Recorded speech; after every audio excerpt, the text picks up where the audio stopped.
今开始来关心金华城弊案涉案的战绩升悬。昨昏检方大动作去敲，毛约谈威京集团主席辛庆京，也搁有国民党台北市议员应晓薇，加共18个人。经过审问，应晓薇依照涉嫌违反贪污治罪条例、违背职务受诬陷罪，有逃亡串证的疑虑，向申请羁押。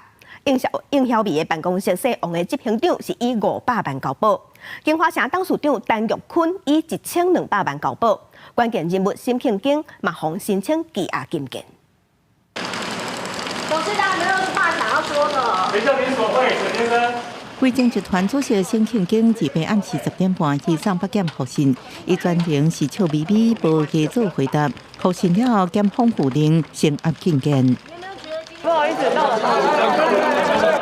威京集团主席辛庆京也是金华城创办人。被控罪应晓薇协助处理金华城用职问题，检方怀疑应晓薇的小户查到甲威京集团等人有金流往来，怀疑收钱办事，传回辛庆京、应晓薇、金华城董事长陈玉坤等人。应晓薇被移送北检复讯了后，检方以贪污治罪条例违背职务受贿罪，罪嫌重大，有逃亡串证，有令先押羁押禁见。我觉得尽量就是帮忙厘清，我觉得很棒的一个经验。金华城弊案是按战绩有关，除了应晓薇甲姓吴助理被先押禁见，另外一个姓陈的助理200万交保，办公室执行长也是应晓薇查某朋友王俊凯500万交保，金华城董事长陈玉坤1200万交保。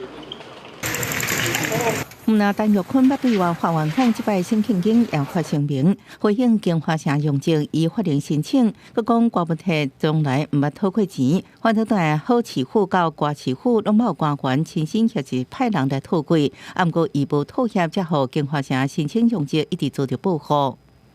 无任何一任市长图利金华城。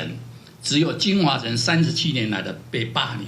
经济一直管到卫政台北市副市长彭正兴到真济都会会委员，检方进行一直约谈，差不多40人，就是要调查金华城用这条地关体进内安安会392%，提关到840%。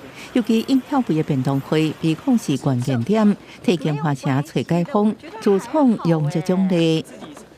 副市长有没有什么话想说的？